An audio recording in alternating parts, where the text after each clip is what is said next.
আসসালামু আলাইকুম ওরহমতুল্লাহি ওবরাকাত। আজকে তোমরা স্ক্রিনে দেখতে পাচ্তেছো যে এ ধ্বনি উচ্চারণের নিয়ম, বাংলা ব্যাকরণের একটা খুব গুরুত্বপূর্ণ বিষয়।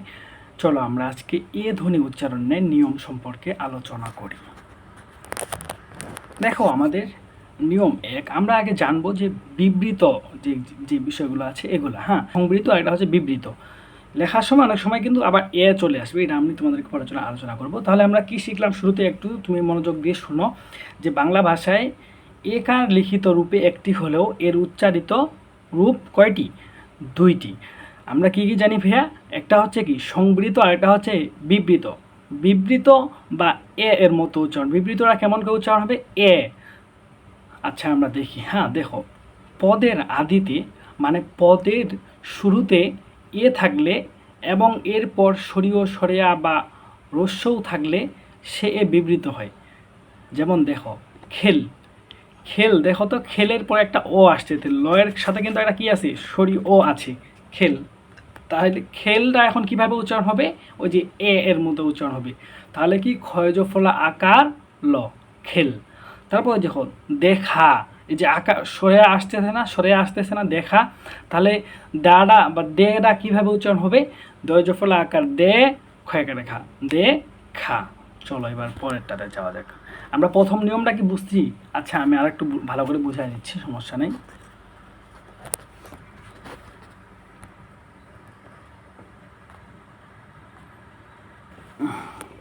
যে আমরা নিয়ম এক জানবো, নিয়ম এক, পদের আদিতে মানে একটা পদের আদিতে শুরুতে যদি এ থাকে, থাকলে এবং এরপরে যদি কি থাকে? সরিয় সরেয়া বা রস্যও থাকলে এর উচ্চারণ কি কেমন হবে? বিবৃত হয়।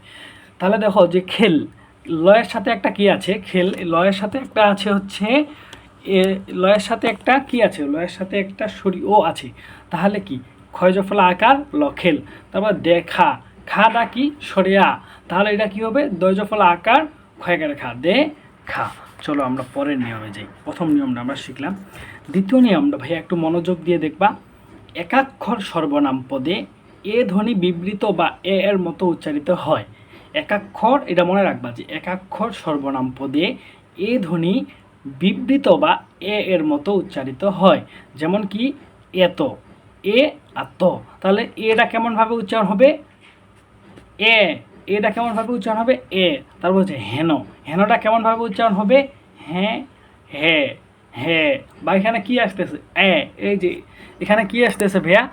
এখানে আসতেছে হচ্ছে এখানে আসতেছে যে এই যে এ, এই যে এটা আসছে না, এই যে এ, এটা এটা এখানে আসতেছি। তাহলে এটা কি হবে? এত। যদি আসে তাহলে কি সরিয়া জফলা, তাহলে কি এ তো, হেন, হ্যাঁ ন। বুঝতে পারতেছো? চলো এগুলো খুবই সহজ, একবার করে দেখে নিলেই এগুলো হয়ে যায়। এবার রুল 3-এ যাওয়া যাক।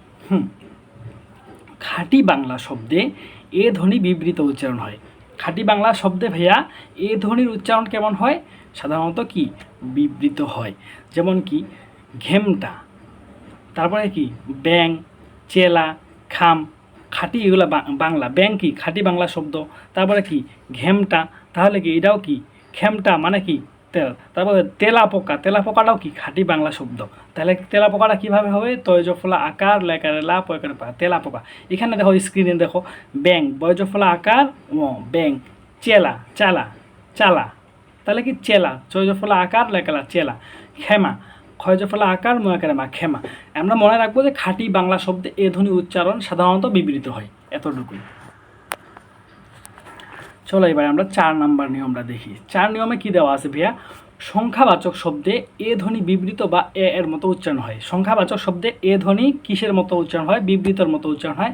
আর বিবৃত মানে আমরা জানি কি এ, এ সরিয়া জফলা, সরিয় জফলা আকার এ। এটাকে আমরা কি বলি? এটা হচ্ছে এটা হচ্ছে এর, এর বিবৃত উচ্চারণ হচ্ছে এ। তাহলে চলো 11, 11 সময় কি হবে?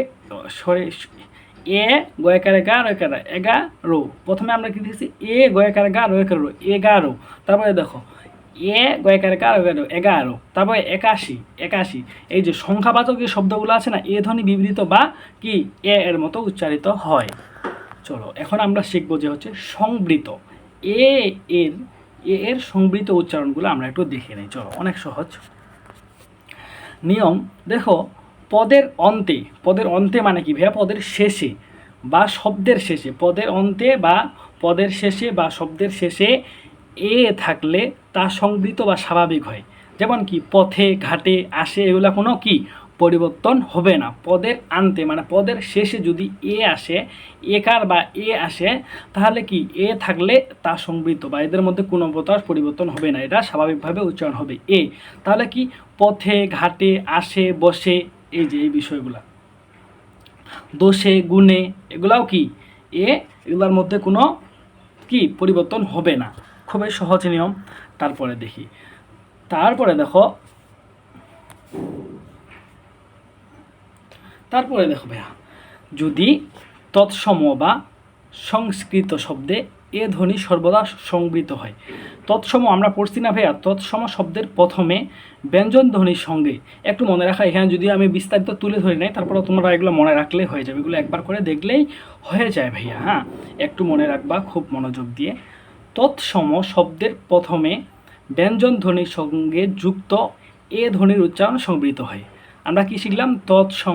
তৎসম বা সংস্কৃত শব্দে যদি ব্যঞ্জন ধ্বনির সঙ্গে যদি যুক্ত থাকে, তাহলে এ ধ্বনির কি সর্বদা সংবৃত হয়। তাহলে দেখো, মেঘ, দেশ, প্রেম, তারপরে কি ভাইয়া, মেঘ, দেশ, প্রেম, তারপরে এগুলা কি, এগুলা সব হচ্ছে তৎসম শব্দের পূর্বে যে এটা আছে, আবার এটা ব্যঞ্জন ধ্বনি, তাহলে এটা কি হবে? সংবৃত, বা এটা না, এটা কি হবে? হ্যাঁ, সংবৃত, এটার মধ্যে কোনো পরিবর্তন হবে না। তারপরে আমরা দেখি, শব্দে যদি কি থাকে, রস্যই, তারপরে কি রস্যু, তারপর হচ্ছে এ, ও এবং অন্তঃস্থয় থাকলে এ সংবৃত হয়। যেমন কি দেখি, বেলুন, রেণু, এগুলা কি সংবৃত, এগুলার মধ্যে কোনো পরিবর্তন নাই, যেভাবে থাকবে ঠিক তেমনিভাবে উচ্চারণ হবে। তো আমরা এক নজরে দেখে নিতে পারি না যে এডা কি, এক নজরে এখন দেখে নিই উচ্চারণের ধরন। যদি বিবৃত কি এ, বিবৃত এ, তাহলে কি আদ্য, এ প্লাস সরিয় সরেয়া রস্যু, তাহলে খেল, দেখো। তারপরে যে বিবৃত এ, সংখ্যাবাচক শব্দতে কিউ, বিবৃত 11, তাহলে সংবৃত কি ভাইয়া?